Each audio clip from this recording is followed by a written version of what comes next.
Hello, and welcome to Sleep Stories World. I'd like to invite you to step into a world of relaxation and tranquility with this bedtime story, designed to help you unwind and de-stress. By engaging in this story, you can embark on a journey that nurtures and soothes your mind, promoting overall well-being through sound, restful sleep. Before we begin, let's prepare your space for rest. Ensure you're somewhere comfortably cool, dark, and quiet. If you need to adjust anything, your curtains, your temperature, your pillows, please do so now.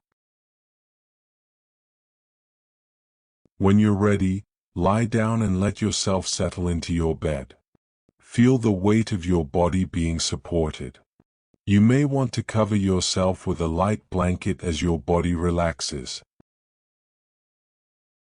Now, gently close your eyes. There's nothing you need to see anymore tonight. Your only task now is to be here, allowing yourself to receive the gift of rest. Take a deep breath in through your nose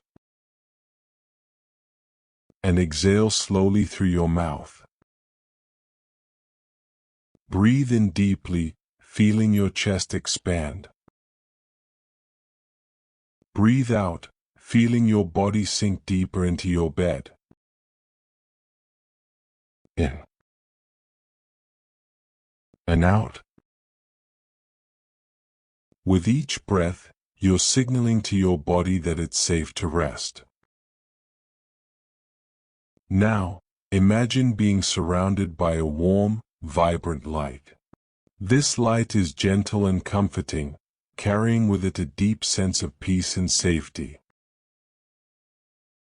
As you breathe in, let this warm light fill your chest. As you breathe out, imagine it spreading gently through your upper body. Breathe in, and let the light expand through your shoulders, your arms, your back. Breathe out, and feel it filling your stomach, your neck, your head, every space within you glowing softly. If a thought comes by, acknowledge it like watching a leaf float by on a gentle stream, and then let it drift away. There will be time for those thoughts later. Now is for rest. On your next breath in, let the warm light travel downward. Feel it reach your hips, your thighs, your knees. Breathe out, and sense it flowing down to your ankles, to your toes. Every part of you now is surrounded by this gentle, warm glow. You are completely enveloped in comfort and peace. Focus on your breath and the warm light surrounding you. If your mind wanders, simply guide it back, gently, to your breath, to the light. You are safe. You are comfortable. You are exactly where you need to be. As we move into tonight's story, allow yourself to let go even more. Let the words wash over you like a gentle tide. You don't need to follow every detail. Simply receive the story as a gift, a soft companion as you journey toward sleep. And now, let us begin. Beneath the frozen surface of the Arctic, beneath the ice that covers the ocean like a lid, there exists another world. A world of darkness and cold, yes, but also a world of movement, of life, of extraordinary adaptations that allow creatures to thrive in conditions that seem impossible. The Arctic Ocean is the smallest of Earth's 5 oceans, covering approximately 14 million square kilometers, about 5.4 million square miles. It is also the shallowest ocean, with an average depth of only 1,000 meters, roughly 3,300 feet. But what makes it truly unique is the ice. During winter, sea ice covers nearly the entire Arctic Ocean. At its maximum extent, typically reached in March, Arctic sea ice can cover about 15 million square kilometers. This ice is not a solid, uniform sheet. It is a dynamic, ever-changing mosaic of ice flows, pieces that drift with currents and winds, colliding with each other, cracking apart, refreezing together. The ice itself is not uniform in thickness. First-year ice, ice that formed during the current winter season, is typically 30 to 200 centimeters thick, roughly 1 to 7 feet. But multi-year ice, ice that has survived at least one summer melt season, can be 3 to 4 meters thick, 10 to 13 feet, or even more in areas where ice has been pushed together and piled up. When seawater freezes, something remarkable happens. Salt does not easily fit into the crystal structure of ice.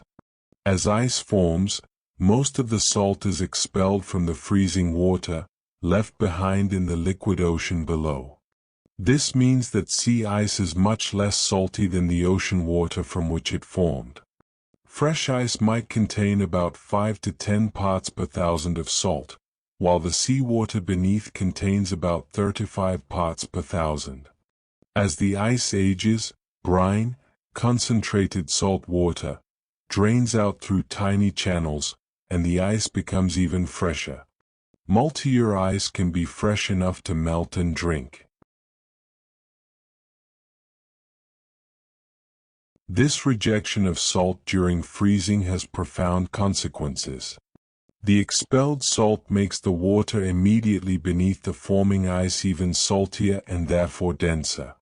This dense, salty water sinks, creating vertical circulation that mixes the ocean. This process, called brine rejection, is one of the drivers of global ocean circulation, part of the great conveyor belt that moves water throughout all the world's oceans. But life finds ways to exist even here, in water that hovers just barely above the freezing point. The temperature beneath Arctic sea ice in winter is typically around -1.8 degrees Celsius, about 28 degrees Fahrenheit. Seawater can remain liquid below 0 degrees because salt depresses the freezing point. At this temperature, most organisms would simply freeze.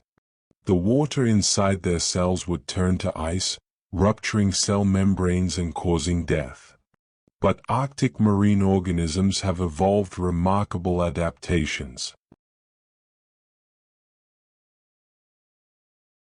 Many Arctic fish produce antifreeze proteins, special molecules that bind to tiny ice crystals and prevent them from growing. These antifreeze proteins don't lower the freezing point very much, only about 1 to 2 degrees Celsius, but that small difference is enough. It's the difference between survival and death. The Arctic cod is a master of this adaptation.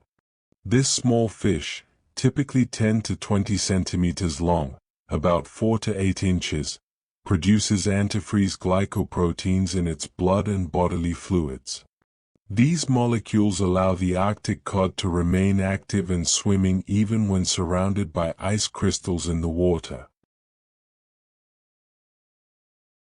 The Arctic cod is a keystone species in the Arctic marine ecosystem. It serves as a crucial link in the food web, feeding on tiny zooplankton and in turn being eaten by seals, seabirds, and larger fish.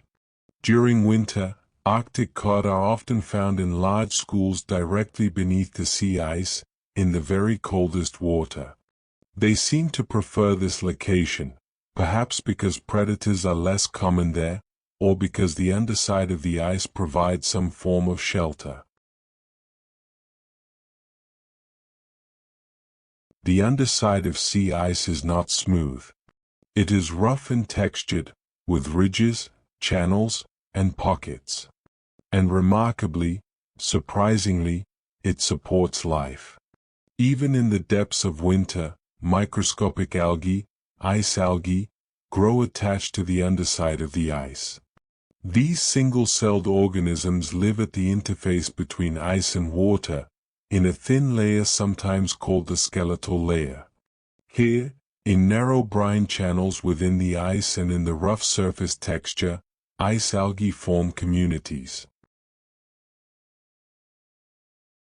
How do they survive?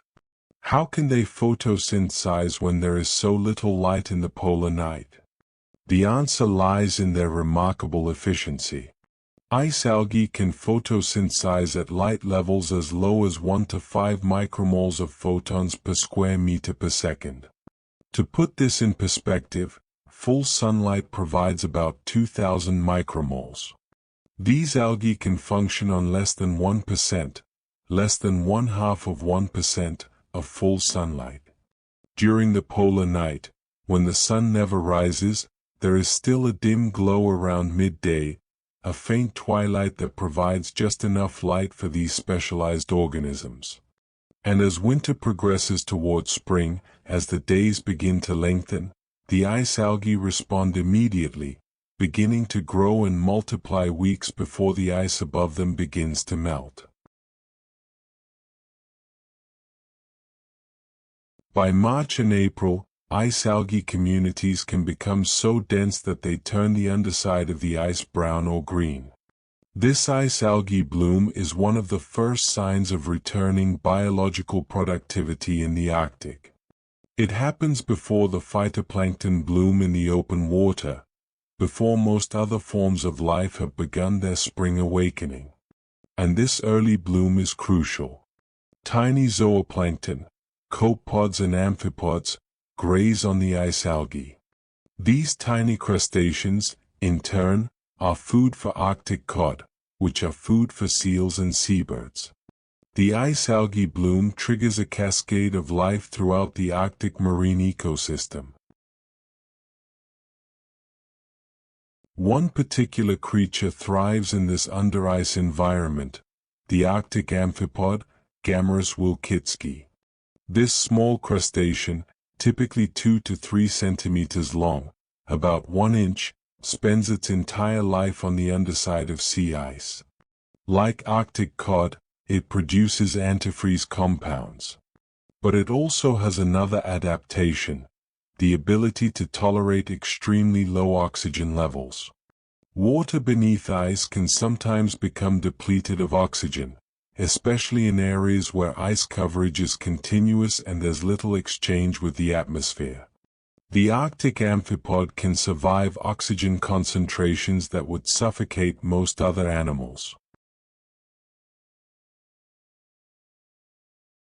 These amphipods feed on ice algae, scraping them from the underside of the ice.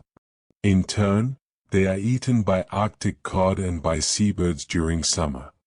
They can be so numerous that in some areas, thousands of individuals inhabit a single square meter of ice underside. But the ice is not merely a habitat, it is also a refuge.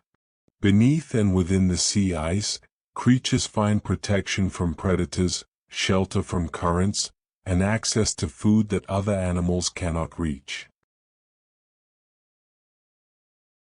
Some seals, particularly ringed seals, maintain breathing holes through the ice throughout winter.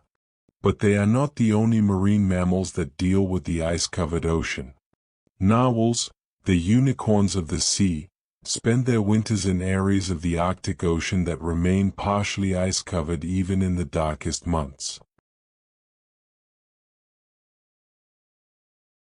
Narwhals are medium-sized whales. Males are larger than females, reaching about 4 to 5 meters in length, roughly 13 to 16 feet, and weighing around 1,600 kilograms, about 3,500 pounds. But the narwhal's most distinctive feature is the tusk, a long, spiral tooth that projects from the male's upper jaw. This tusk is actually an elongated left canine tooth that grows throughout the animal's life, spiraling in a left-handed helix. It can reach lengths of 2 to 3 meters, 7 to 10 feet, making it nearly as long as the whale's body. The tusk has millions of nerve endings and appears to function as a sensory organ, detecting changes in water temperature, pressure, and chemical composition. Narwhals are deep divers. They regularly descend to depths of 800 to 1,000 meters, 2,600 to 3,300 feet, and they can go even deeper, with dives recorded to depths of 1,800 meters, nearly 6,000 feet. These dives last 15 to 25 minutes, during which the narwhal hunts for Greenland halibut, Arctic cod, and squid. These hunting dives occur in near-total darkness. At depths of 1,000 meters, no sunlight penetrates. The narwhal must rely on echolocation, using sound to navigate and find prey in the absolute darkness of the deep Arctic Ocean. During winter, narwhals concentrate in specific areas where cracks and openings in the ice, called polynyas and leads, remain open despite the cold. A polynya is an area of open water surrounded by ice. Some polynyas form in the same locations year after year, maintained by upwelling currents, wind patterns, or tidal action that prevents ice from forming. Narwhals require these openings to breathe. Unlike seals, which maintain individual breathing holes through relatively thin ice, narwhals need larger areas of open water. They travel in groups, sometimes hundreds or even thousands together, moving between breathing areas beneath the ice. This is a dangerous way to live. If ice conditions change rapidly, if a polynya freezes over during a severe cold snap, entire groups of narwhals can become trapped.